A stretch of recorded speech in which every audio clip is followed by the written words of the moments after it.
Bom dia, Ruth. E bom dia. Tudo Como bem? vai? Tudo bem, sofrendo muito com o calor, que toda vez eu reclamo Quem e não continuo reclama, né? reclamando. Quem não reclama? Quente Quem não demais. reclama? Vamos ter calor Muito até, quente. até meados de setembro? Não, calor muito forte aí nesse setembro. Em outubro melhora um pouco, mas continua quente. Nós só vamos ver dias melhores em novembro, que aí já é o fim do outono. Ah, Mas o outono aqui em Israel ainda é muito muito quente. quente, Setembro né? é quente e É. é úmido também. Não é agradável. Já estamos... Em geral, Rosh Hashanah é sempre quente. Mas pelo Calor. menos a gente já passou 2 meses, então agora só falta um.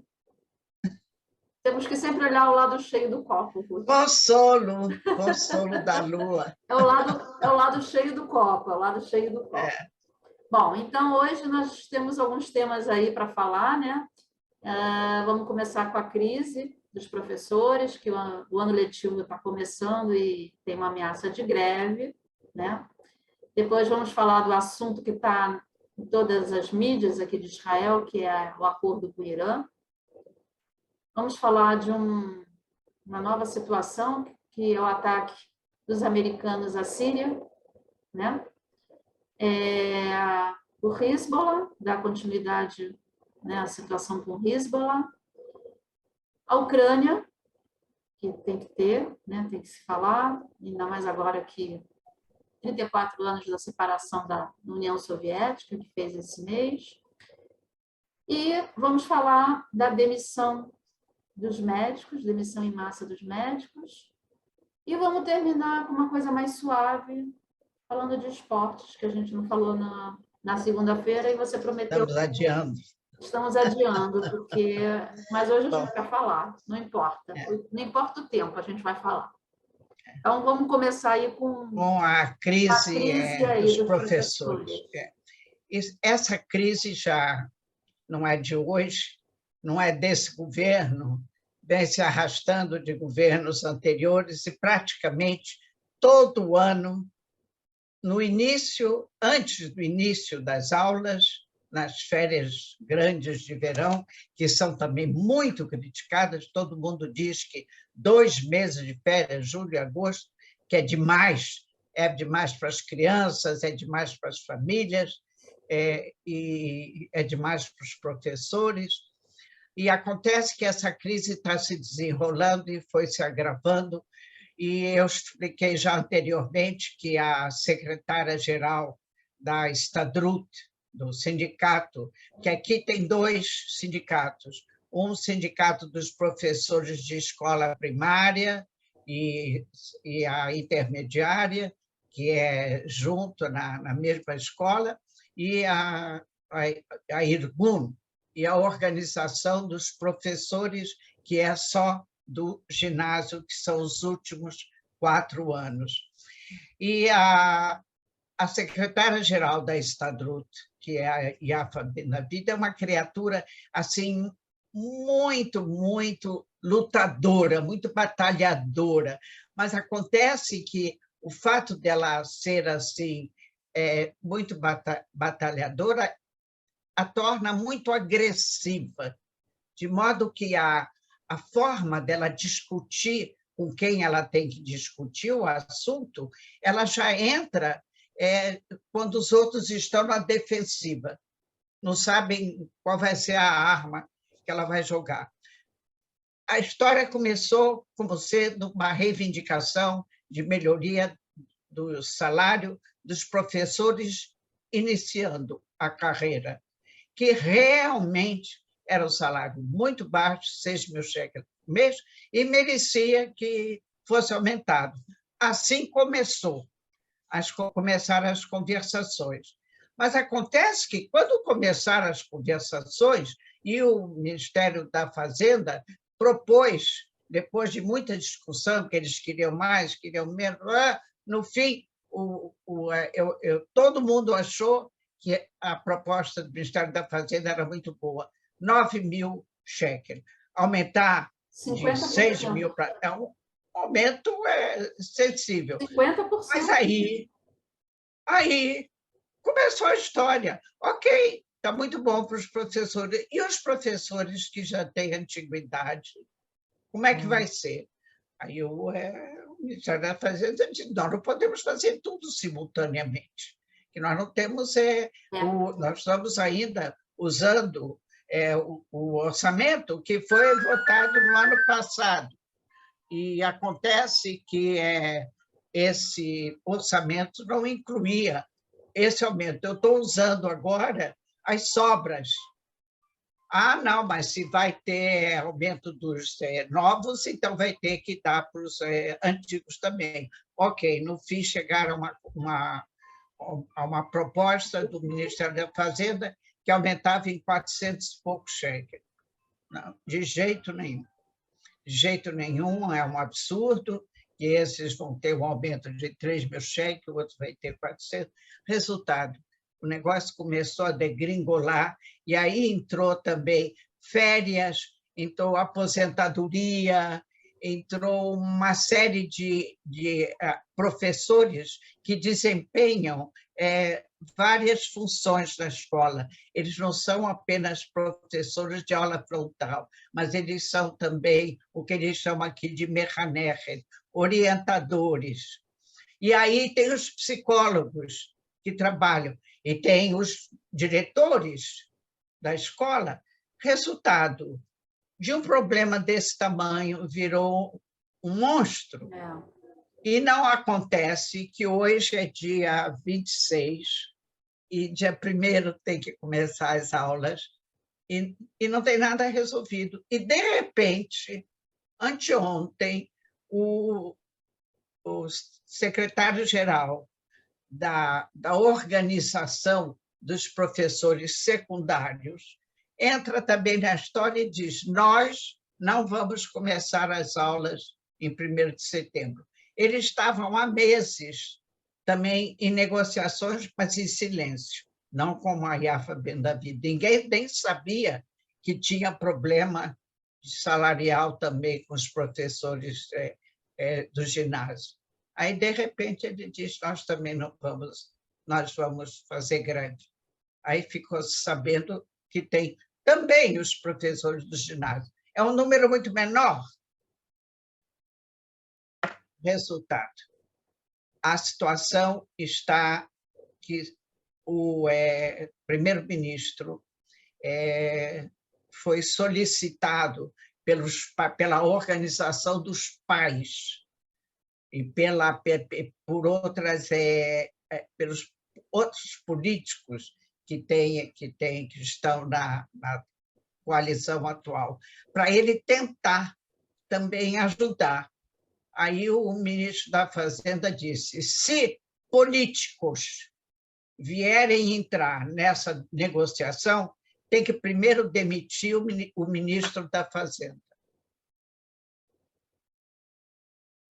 Que coisa então, criou.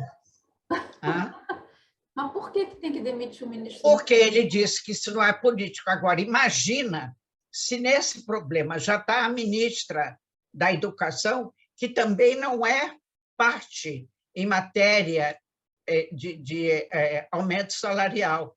A atuação da ministra da Fazenda não é nesse aspecto. Educação. É de educação, é de programas, é da parte administrativa, onde é que vai ter escola, onde é que não vai ter escola, diretor. Isso é outro problema. Mas ela também se meteu. Então, o ministro da Fazenda disse: no momento que a política entrar na negociação, acabou. Porque aí são vários partidos, cada partido vai ter a sua opinião. Em vez de eu ter que negociar com um, eu vou ter que negociar com 10. Não posso. É um problema isso, hein, Ruth? Nossa, é um problema muito sério. Muito sério mesmo, porque existem problemas que ficaram em pauta agora, que é o problema das férias. Tem férias de 2 meses para as crianças. Em Pessah tem 1 semana. em Rosh Hashanah tem uma semana, em Hanukkah tem uma semana. Acontece que os pais que têm 2, 3, 4 filhos na rede educacional, eles não têm essas férias. Qual é a pessoa que trabalha, que tem 2 meses de férias, mais uma semana em Pêssego, mais uma... Não tem. Então, o tempo todo também, essa Organização Nacional de Pais, eles estão em luta com o governo para fazer para fazer uma adaptação entre as férias dos pais e as férias escolares. Porque quem é que vai ficar com as crianças? Nem todo mundo, por enquanto aqui, todo mundo que tem avós e avós, principalmente dos dois lados, recruta, e aqui se fala mesmo, avós recrutados, porque eles têm que ficar... Eles são avós, eles não são os pais, eles não têm força para carregá-los para piscinas, para parques de diversão. São pessoas mais idosas, mas eles são recrutados. Agora, tem gente que não tem. Tem gente que não tem. E aí faz o quê? Tem que botar num particular, uma creche particular, uma colônia de férias. Tem colônias de férias, uma semana. Aí termina uma semana, mas ainda tem mais 3 semanas de um mês e mais um mês inteiro. Então, é um problema seríssimo, mas isso não é de agora.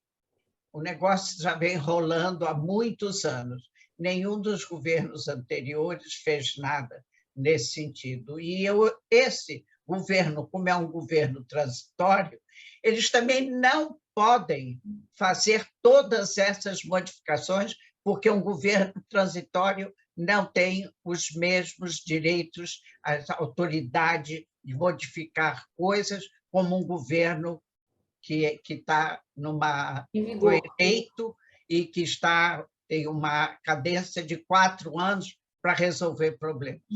Esse governo tem 4 meses de existência. E é um governo provisório que tem limites de atuação. Nem tudo esse governo pode resolver.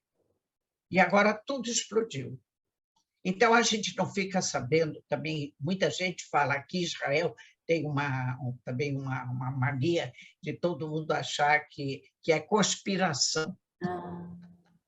Conspiração de quem? Então, que vai ver que a oposição é que instigou tudo isso, que é para ser uma conspiração contra a atual coalização, que é, então, dos partidos que vão perder, digamos, eleitores agora.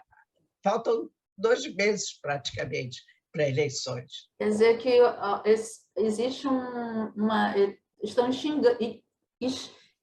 provocando, né, para que esses partidos... Exatamente. Mas isso não é um problema de agora. Ninguém pode provar isso, porque isso é um problema de agora, e mesmo não, porque... Isso é um problema antigo, só que agora explodiu. Mas tudo que está... todo mundo aqui. Exatamente. Que agora... Tem uma hora que o negócio não tem como. Não, o problema também é que coincidiu com esse aumento drástico do custo de vida. Então, há 6 meses atrás, antes da guerra da Ucrânia, os 6.000 shekel que ganhavam os professores novos, talvez desse, mas nesse ínterim, aumentou gasolina, água, aumentou todos os alimentos, principalmente os alimentos básicos, pão, leite, tudo aumentou. Aumentaram os aluguéis, aumentou o preço dos imóveis, aumentou agora os juros, que era 1,25%, agora teve um aumento de 3/4, passou para 2%. Aumentou o juro. Todos esses casais jovens, muitos professores também, que compraram casa e pegaram empréstimo, essa mascanta, aumentou 2%. do que eles têm que pagar por mês.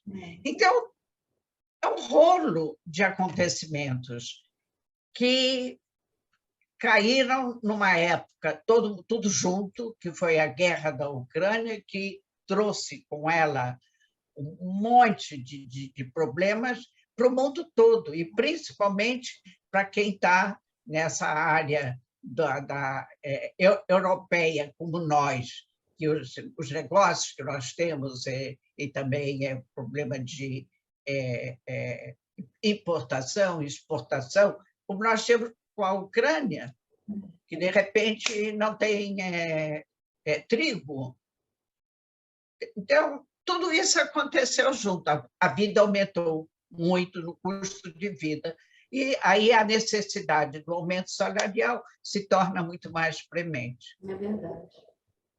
Agora, hoje, sexta-feira, logicamente que não vai ter nada.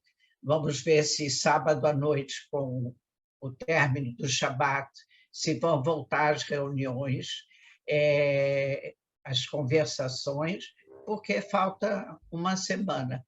Muitas vezes acontece aqui em Israel, inclusive com outros grupos profissionais que fazem greves e que, na véspera, meia-noite, eles começam a debater, e quando é 6 horas da manhã, aí os pais têm que estar acordados para ouvir as Hadashot, o noticiário das 6 da manhã, para saber se vai ter greve ou não vai ter greve. Em geral, não tem. Tomara, né, Ruth? Porque se tiver, eles vão ter que se virar nos 30, né? Porque como é que vai ser? É um problema seríssimo, seríssimo, muito sério. Vamos aguardar. Vamos, então, falar sobre a manchete que você falou, que está em todos os canais, em todas as mídias, que é o acordo com o Irã. O que a gente tem? Essa semana já está lá, nos Estados Unidos, o chefe do Gabinete de Segurança Nacional está lá já há alguns dias. Ontem viajou para lá o ministro da Defesa, Gantz, para conversar com o Kurila, que é o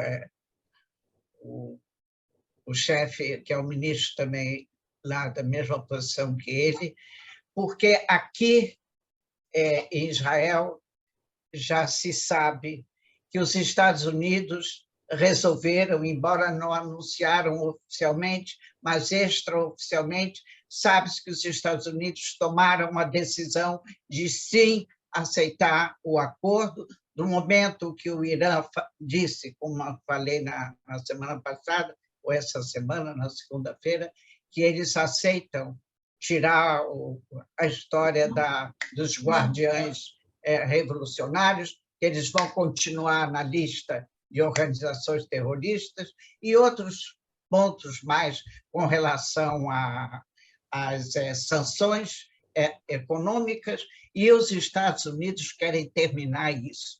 Aqui, então, tem várias opiniões de gente muito categorizada, e as opiniões são antagônicas.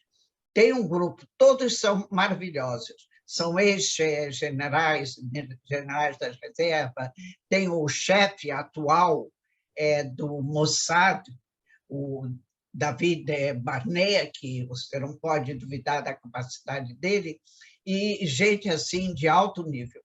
Um grupo diz assim: é melhor que tenha este acordo que está sendo sugerido agora, que ele é pior do que o acordo de 2018, que, por influência de Netanyahu, de Israel, o Trump saiu unilateralmente do acordo.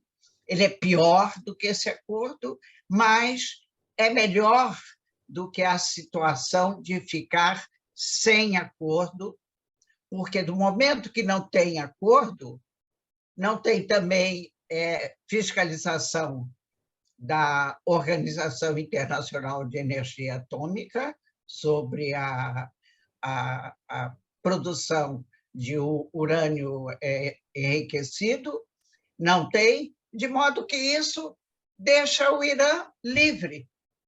E aí ele vai chegar mais rapidamente ao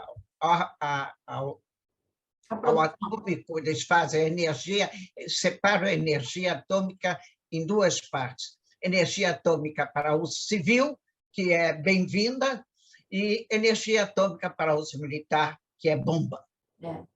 Então, os que dizem isso, que apoiam a assinatura do acordo como está, eles dizem que, do momento que tiver fiscalização, que até agora não tem nenhuma, ninguém fiscaliza o que está acontecendo lá.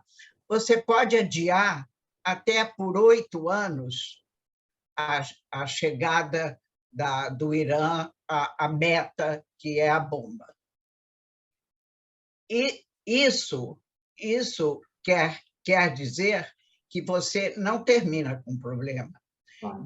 De uma parte, você afasta a data, você retarda a data, mas, de outro lado, para ter isso, você dá facilidades nas sanções econômicas. Isso significa o quê?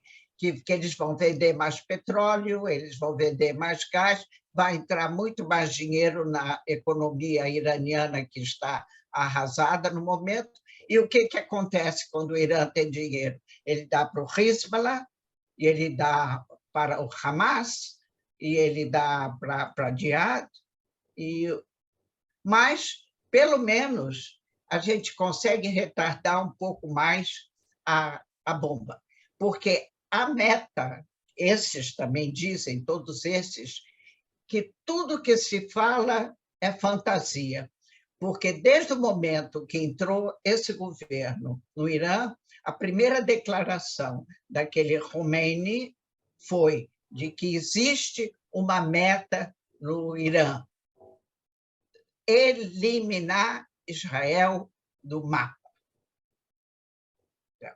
Para isso, ele precisa ter um potencial de armamento que seja além das armas convencionais, e ele precisa chegar à arma atômica. Dizem também os mesmos entendidos que são a favor dessa ideia, de que todos os países anteriormente que quiseram fazer bomba nuclear e lutaram por isso, conseguiram. A China conseguiu, a Índia conseguiu, a Coreia do Norte conseguiu. Todos esses países. Agora, esses países, eles não estão lutando contra. Eles têm bomba, mas eles não estão ameaçando ninguém. E eles não. A meta deles não é eliminar um outro país da face da Terra. Então, você vê, há anos, mais de 30 anos, que a Coreia, que a Índia, o Afeganistão tem bomba atômica, mas o Afeganistão nunca ameaçou Israel de lançar uma bomba. Então, Israel nem fala do problema do Afeganistão. O que preocupa? É um país que diz todos os dias que quer te matar. Acabou. Agora, então, esses são os que são a favor da assinatura desse acordo. E tem um outro grupo de gente tão importante, tão inteligente, tão entendida no assunto, que diz exatamente o contrário, que de forma nenhuma não pode deixar esse acordo, porque com esse acordo eles vão chegar, não daqui a 1 mês, 2 meses, daqui a 3 meses, eles vão chegar na bomba atômica, sem tempo ainda que a Organização de Energia Atômica Internacional venha fazer fiscalização. Então, aqui, isso dizem. O Lapid, essa semana, ele fez uma entrevista com jornalistas internacionais. Foi uma entrevista em inglês, onde ele, então, posicionou Israel diante do problema. Então, ele disse, em resumo, em uma frase. Disse milhões de coisas, eu vou dizer só o que caracterizou o pensamento dele. Ele disse que Israel não tem nenhum compromisso, Israel não faz parte dessa comissão que está negociando, que Israel não está lá na comunidade europeia e os Estados Unidos estão por cima. Israel não tem nada a ver com essas decisões, que eles podem decidir o que quiserem assinar, tudo que eles quiserem assinar. Isso não significa que Israel vai aceitar. Israel não vai concordar de forma nenhuma com os termos do acordo que está para ser assinado nos próximos dias. Então, essa é a situação clara de Israel. Os comentários, o que leva eu a te dizer que de manhã até da noite não se fala em outra coisa, é que quando você pega um problema em Israel, não tem nada que começou hoje, nem ontem, nem no ano passado. Então, ontem, por exemplo, um general da reserva, Yadley, que é um superman em matéria de entendimento da situação de Israel. Então, ele disse que há 25 anos atrás, quando Netanyahu recém tomou a posse do cargo de primeiro-ministro, ele recebeu um tadrir, quer dizer, ele falou com todas as pessoas que estão envolvidas, seja no Amman. Amman é o serviço de informação do Exército. Tem o Mossad, que tem o seu serviço de informação, e tem o Shabak, que tem o seu serviço de informação. De todas essas três forças, ele recebeu um apanhado geral, ele entrando no cargo de primeiro-ministro para ele saber aonde é que ele está pisando, né? E, nessa ocasião, disseram para ele, primeiro tem que fazer isso, segundo tem que fazer aquilo, etc, etc. E ele ouviu tudo e aceitou tudo, e, na prática, nada disso aconteceu, porque todos esses que deram essas informações e deram também sugestão quanto ao caminho, qual deveria ser a estratégia de Israel com relação ao Irã, que visa construir armamento atômico com a intenção de destruir Israel. Seria você criar meios de impedir isso. Então, durante esses 25 anos, muito pouco foi feito, 12 anos seguidos, Netanyahu esteve no governo e ele não fez nada. Nada no sentido de criar, porque nada do que você tem que criar para se defender são tecnologias super avançadas, são armas super avançadas, são aviões, são drones, são satélites, são foguetes.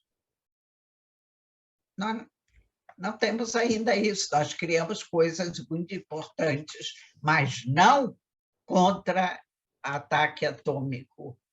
Porque o ataque atômico, você não pode deixar que ele aconteça, porque senão te arrasa. Então, qual é o preparo? É a prevenção, é impedir que eles cheguem lá. Então, isso de que fica matando um cientista, outro cientista, e outro que Israel diz que não mata, mas eles dizem que é, e uma vez ou outra destrói uma instalação atômica, não é isso, tem que ser uma coisa definitiva. Mas isso é muito difícil, né, Ruth? Isso é muito difícil, né? É muito difícil. Então, é isso que se fala de manhã até da noite, e essas duas personalidades que estão agora lá nos Estados Unidos, eles estão tentando alterar itens desse acordo que torne mais difícil e afaste mais a data. Um dia eles vão ter, mas que isso fique mais longe, e que, durante esse tempo, Israel possa se preparar para fazer tudo isso que tinha que ter feito nos anos anteriores e não foi feito. Então, aí esse é o plano. Por isso que eles estão lá para conversar com Biden. E tem uma outra corrente que diz que, quando o Biden esteve aqui, essa última visita, tudo muito bonito, ótimo, amigos, etc., mas a meta dele era já avisar o governo de que ele não quer mais meter a mão aqui no Oriente Médio. Já cansou. Então, ele quer terminar com esse problema com o Irã e assinar o acordo o mais breve possível, tentar terminar com o Líbano, o problema das águas econômicas, das plataformas de gás na costa de Israel. Ele quer acabar. E, no meio de tudo isso, a gente escuta nas fontes de informação daqui e autorizados que os americanos têm uma base militar próxima à fronteira ocidental da Síria, que é perto de um porto, uma cidade portuária que se chama Tarmus, e que de lá eles jogaram foguetes em Hama, que é uma cidade próxima também de Damasco, onde as milícias governamentais sírias pró-Irã, eles também têm depósitos de armamentos e de explosivos e de não sei o quê. Eles fizeram 3 ataques, os americanos, e todo mundo sabe que são os americanos, e os americanos não disseram que não foram eles, e disse que as explosões foram tão intensas que, horas depois que terminou, os ataques ainda estavam explodindo.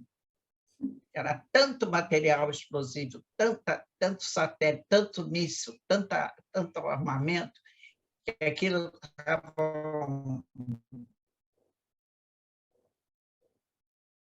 O festival parecia uma... E essa noite, aí, essa Organização Síria dos Direitos Humanos, que funciona em Londres, anunciou que Israel bombardeou 2 vezes, tanto do mar como do ar. Na Síria? Também instalações do Hezbollah. E, enquanto isso, o Hezbollah anuncia que eles estão em prontidão máxima. Isso quer dizer que...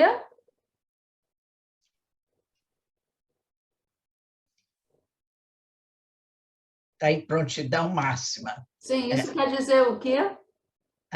Quer dizer o quê? Que a qualquer hora eles vão realizar aquilo que eles ameaçaram, de bombardear todas as plataformas de gás da costa de Israel. Não só aquela que é próxima à fronteira do Líbano, mas todas. Então, diante disso, aí dizem que aquele mediador americano, Kosmer, deve chegar hoje, amanhã, de volta no Líbano, para tentar evitar isso, e é essa aí aí, então, tudo isso que o Hezbollah está fazendo, o que é? É o Irã. O que está lá na Síria? É o Irã. Então, são essas as coisas. Todo esse dinheiro que chega para essa quantidade fabulosa, porque o Hezbollah tem mais de 1.000 foguetes, mais de 1.000. E o Hamas tem mais de 100.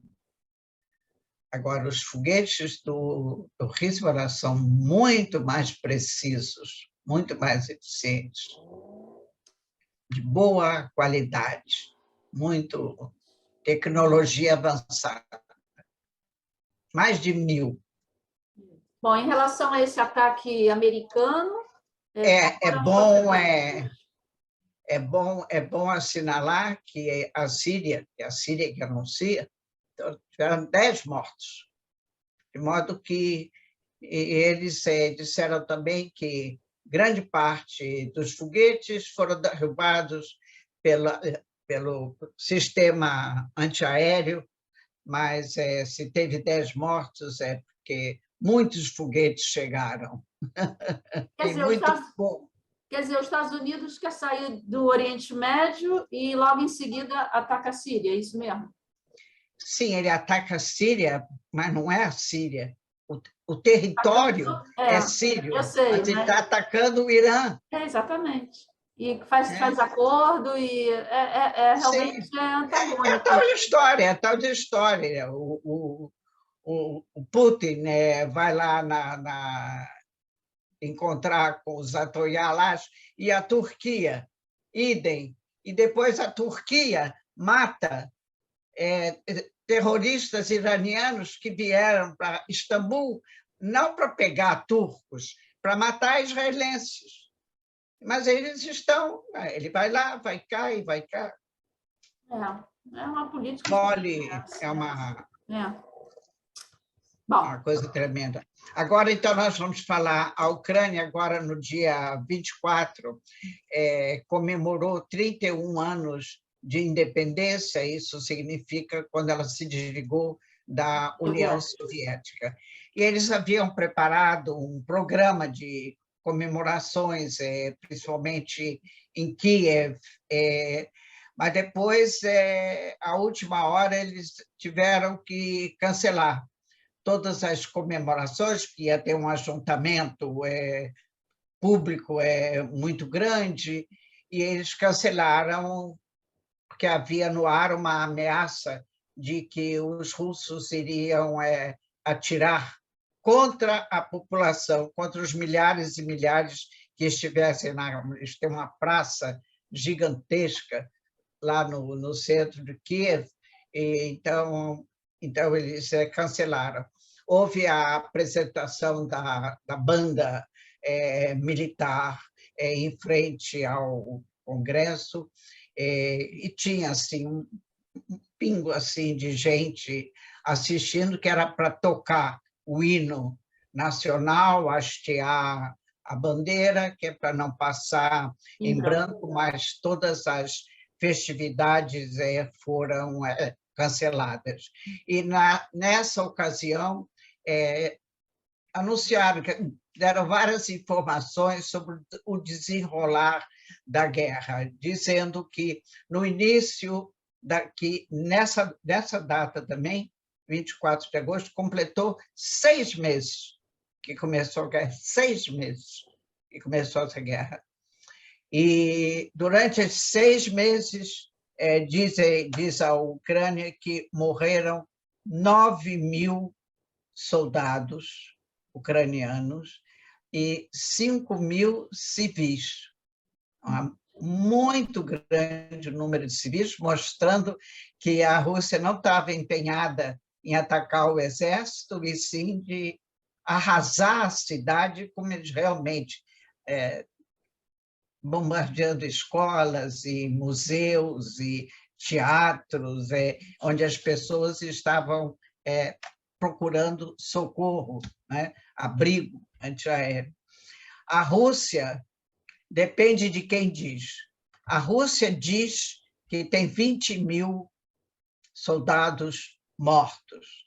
Agora, dizem as entidades internacionais que fazem essas contas que é muito mais.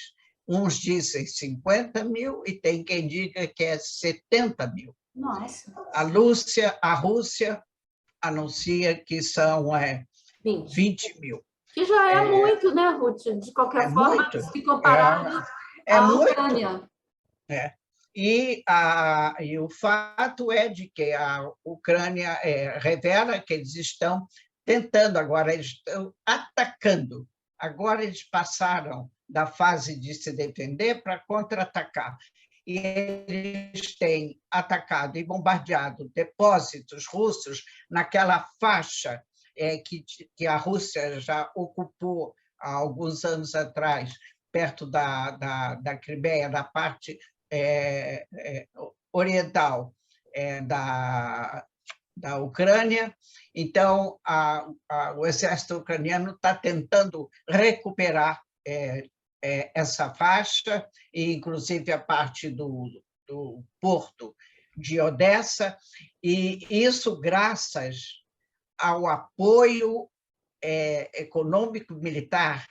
Os Estados Unidos agora, como presente, digamos, da independência, deu 3 bilhões de dólares em armas e munição para o exército ucraniano. E eles recebem também da comunidade europeia, e isso realmente tem ajudado, porque eles estão recebendo armas mais sofisticadas, e eles têm atacado realmente o exército russo, inclusive atacando as Shayarot, como é que diz Shayarot em português? São uma série de caminhões e trens que vêm levar abastecimento para as tropas que estão longe da Rússia, não é? Então, eles têm atacado esses caminhões e comboios, né, que se fala. Comboios. Comboios, isso.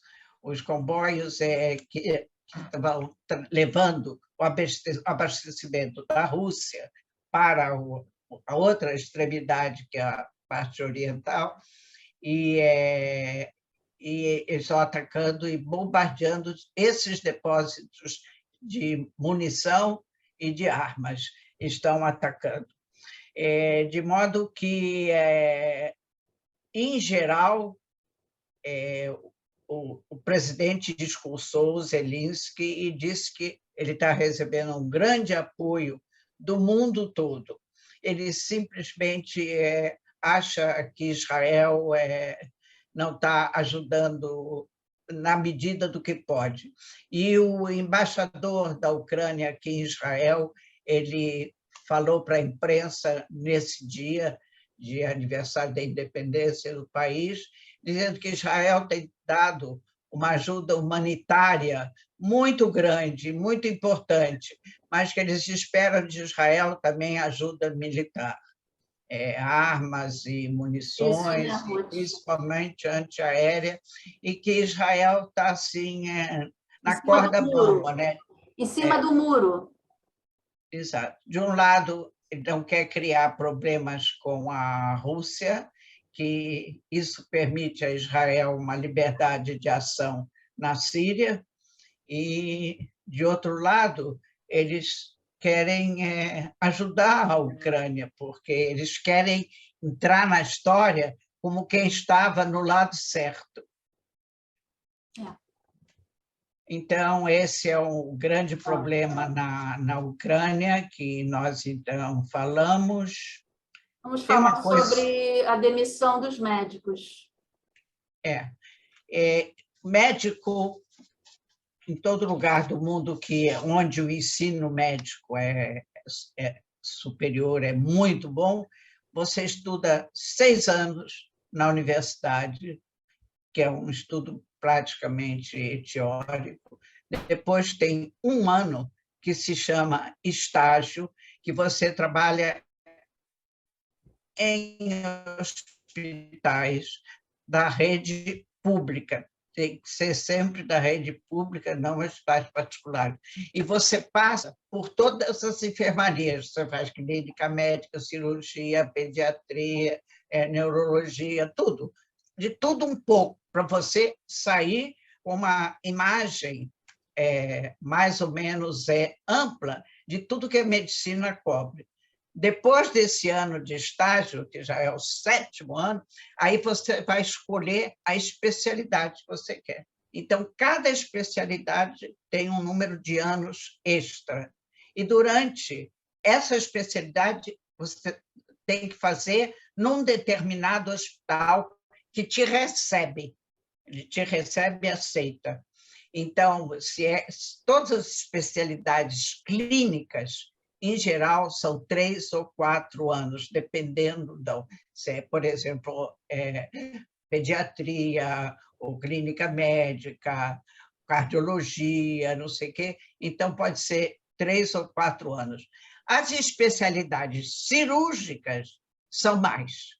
E tem, por exemplo, neurocirurgia ou cirurgia cardíaca, são 5 anos de especialidade. Então, durante esses 5 anos, ele trabalha normalmente na enfermaria, onde ele está fazendo a especialidade. E ele tem, semanalmente, 2 plantões.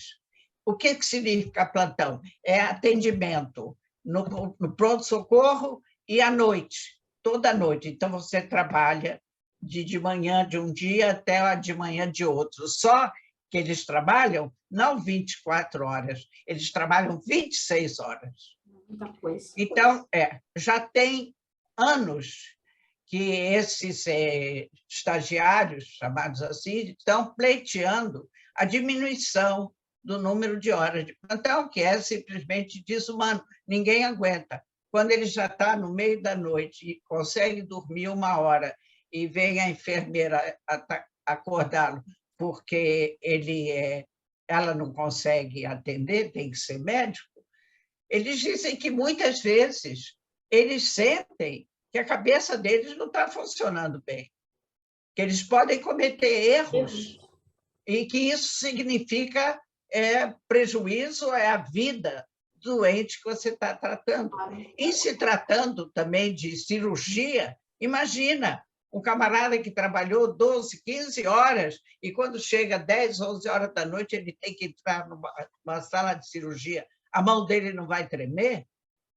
Então, eles dizem que não dá, é desumano, que eles têm que diminuir para 18 horas o número de horas de plantão. Esse governo atual, que agora está provisório, mas quando entrou, há mais de um ano atrás, o ministro da Saúde, o Nitzan Horowitz, chegou a um acordo com eles, dizendo que ia diminuir para 18 horas e não ia diminuir o salário, porque eles não ganham salário de médico especialista, eles ganham salário de médico que está se especializando. Então, aí eles fizeram um acordo e disseram que a ASNA, naquela época, eles ainda não tinham verba. E depois que saiu o novo orçamento, passou-se 11 meses ou 10 meses e nada. Agora, esse governo vai terminar daqui a 2 meses, vai ter novas eleições. Isso quer dizer que, se não for feita uma lei, correção da lei, que vai conceder essa mudança de horário de trabalho, que isso tem que ser uma coisa que vai ser decidida pelo Ministério da Saúde e tem que ficar, não é para que cada governo vai modificar. Agora, ninguém fez nada e agora acabou o prazo de 1 ano e eles, então, fizeram muitas passeatas, muitos gestos de protesto e não adiantou nada. Então, eles resolveram que vão se demitir coletivamente. E eles vão fazer isso em 3 etapas. Então, ontem foi a primeira etapa. 200 médicos se demitiram. Então, hoje, já estão faltando 200 médicos na rede pública hospitalar. É muita coisa. Daqui mais algumas semanas, aí vão ter mais 200. São cerca de 800 que vão se demitir. Então, também um problema onde você bota o dinheiro. Tem 2 ministérios que são muito difíceis de se gerir. Um é o Ministério da Educação, o outro é o Ministério da Fazenda, porque são ministérios que não têm entradas, só têm saídas. Não é um ministério que gera dinheiro, só gasta. Uhum.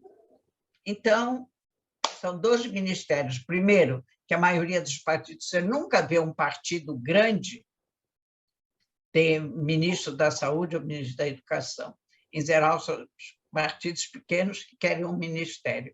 A exceção foi o Yuli Edelstein, do Likud, que no último governo, antes do governo cair, ele era ministro da Saúde. E o problema dele foi tão grande que agora, nas primárias do Likud, ele que sempre estava entre os 10 primeiros eleitos na lista do Likud, ele agora passou além de 20.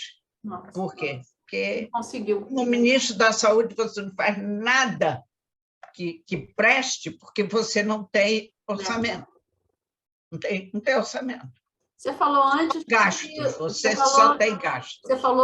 Você falou anteriormente, há pouco tempo agora, que são 2 ministérios que não entra dinheiro. Você falou o Ministério da Fazenda Educação. E da Educação. Na verdade, Ministério da Saúde e Educação. Não, o Ministério da Fazenda entra muito dinheiro, não, o quê, minha filha? Eu estou só bilhões. Eu sei, é que você se enganou. Impostos, o que se paga de imposto nesse país. Pois é. Saúde e educação. Saúde e educação. Ninguém leva em conta o produto que eles dão para a sociedade. Opa. Não. O que se leva em conta é se eles contribuem com dinheiro. Não sai um tostão. Não pode. Nem da saúde, nem da educação. Só entra, só gasta. Então, um problema. Vamos tentar falar um pouquinho de esportes para a gente fechar? Tá. Só um pouquinho. Que a gente está devendo. Já tem quase uma semana, né? Foi no fim de semana passada que está sendo realizado o Campeonato Europeu de Atlética. E nesse campeonato, já falei, nós somos europeus, Israel ganhou 5 medalhas. Tem um atleta que já ganhou tanta medalha porque ele faz, como é que chama? Atletismo de solo. Que o nome dele é tão difícil que eu nunca me lembro. Artius Dolgofiat. Nossa. É israelense. Agora, logicamente, que os pais dele são de algum lugar, não sei de onde. Não da Rússia, não? Hã? Não é da Rússia? Não. Da Grécia? Artius Dolgofiat. Não é da Grécia? Então, ele ganhou... Grego? Não é grego. Artius. Deve ser de um desses países, Bulgária, Estônia, não sei. Não sei de onde é que ele é. Ele ganhou a medalha de ouro no atletismo de solo, e todo mundo, a imprensa diz que ele é incomparável, que não tem ninguém como ele, que ele está muitos quilômetros adiante dos outros competidores. E teve uma outra atleta que ela ganhou medalha de bronze no salto tríplice, que ela é uma ucraniana que fez aliar. Ela atualmente já tem 32 anos, ela veio há uns 8, 9 anos atrás, ela já era casada e ela praticava esporte na Ucrânia. A família dela não quis vir, ficou na Ucrânia, e ela veio com o marido e foi recebido que era material bom para você investir, né, nela. E ela ganhou a medalha de bronze. 14 metros e pouco. Ela saltou triplo, né? O salto triplo. Hanna Minenko, o nome dela. E teve mais 3 corredores diferentes, uma mulher e 2 homens em maratona, várias quilometragens, né, diferentes, quer dizer, num total de 5 atletas israelenses que ganharam, fora a equipe de Israel de maratona, que é separado, é individual, foi uma equipe que ganhou também a medalha de ouro. De modo que esses Jogos europeus foi realmente uma maravilha para Israel, e eles continuam agora esperando que, em 2024, todos esses, que muitos desses que agora que receberam medalhas no campeonato europeu, eles já participaram de campeonato mundial e também foram, já alguns meses atrás, e também receberam medalhas, e nós falamos deles. Nós podemos, a parte de política, porque essa semana teve duas eleições primárias em 2 partidos, o Meretz, e teve eleições primárias na Sionuta Datit. No Meretz, ganhou a Zehava Galon, que estava disputando com ela um deputado mais novo, Yair Golan, e ela ganhou mais de 60% a diferença entre ela e ele, e foram eleitos na lista, como nas pesquisas eles não têm mais do que 5 deputados, a última pesquisa com a entrada dela, que ela há 4 anos já tinha saído da vida política, ela foi durante 16 anos deputada e líder do Meretz, e ela saiu. E quem levou também uma bomba e ficou fora da lista em lugar real era quem era o ministro de quê? Da Saúde, Nitzan Horowitz. Ele ficou fora da lista. E na Yaduta Tzionit, teve eleições do deputado Smotrich, que eles estão querendo o tempo todo que o Itamar Ben-Gvir, que eu falei que é aquele lunático, o partido dele é o Otzma Yehudit, ele está nas previsões eleitorais com 10 cadeiras, e esse aqui está com 0 praticamente. Eles elegeram a lista, onde ele é o primeiro da lista, e então o Netanyahu está fazendo um esforço tremendo para eles correrem juntos, mesmo que eles façam uma união técnica, eles não precisam fundir os partidos, eles podem correr juntos na lista só, quer dizer, número tal, número tal, número tal, mas cada um continua com o seu partido. Isso é permitido. Mas, até agora, o Itamar Ben-Gvir, vendo nas previsões das eleições o número baixíssimo que tem o Smotrich, o que ele vai precisar dele? Ele sozinho tem 10. Então, vamos ter um partido de extrema-direita, se o Bibi, por enquanto, nessas mesmas previsões, a última foi anteontem, os 2 grupos, né? Porque tem o grupo Bibi e o grupo anti-Bibi, e depois tem uma faixa pequena que são os partidos árabes. Por enquanto, ninguém tem 61, mas o Bibi está muito mais próximo de 61 do que o grupo anti-Bibi. Ninguém sabe. As eleições, primeiro que até lá muita coisa pode mudar, até o dia 15 de setembro, quando os partidos vão ter que entregar as listas, no momento, na posição de eleição, é o Likud, em primeiro lugar, com 34 cadeiras, em segundo lugar, é o Yesh Atid, com 23, em terceiro lugar, é o novo partido do Gantz, Sar, e agora entrou o Eisenkot, que eles estão realmente aumentaram para 13, uns dizem 13, outros 14 lugares. Depois aí vem os outros partidos, a Vodar com 5, Meretz com 6, e Israel Beitenu, que é o partido do Lieberman, com 5.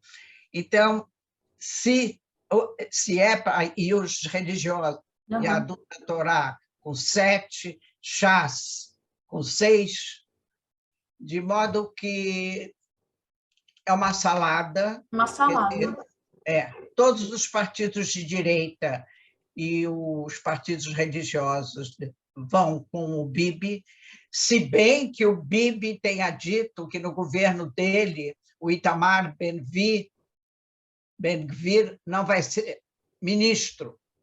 Agora, se ele entrar, porque o Bibi não vai poder ter 61 sem os 10 do Itamar Ben-Gvir. Ele não chega aos 61, ele precisa desses 10. E ele já disse que não vai com a lista árabe, que tem 5, e tem o Ram, que apoiou o atual governo, que também está com 4, balançando. Ruth, que confusão, é muito confuso isso. É muito confuso. Essa matemática não fecha nunca, né? Não, é muito claro. Você tem 34. Eu sei, você mas o problema 61. É que você está lá em cima, esse, depois não... abaixo de você tem 23.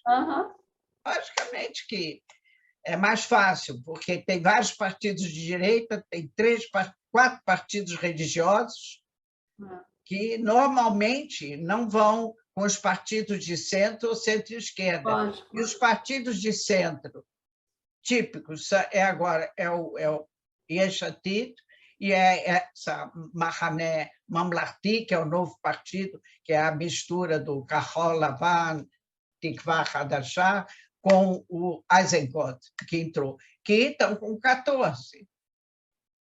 Agora, os outros partidos têm 5, 6, 4 e 0. A Yelet Shaked está com 0. Ela não consegue, a Rua Racionit, ela não consegue eleger nada depois que se separou do Bennett. É isso aí. Regime parlamentar é complicado, é um regime bem complicado.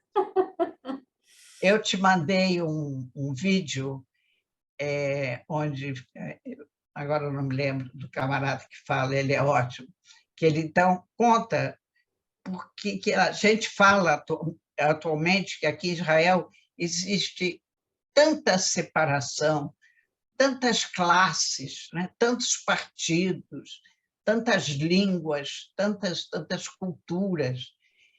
Cada grupo étnico que veio vive de acordo com os seus princípios. Olha, e nós estamos falando, jornal falado em português, estou em Israel.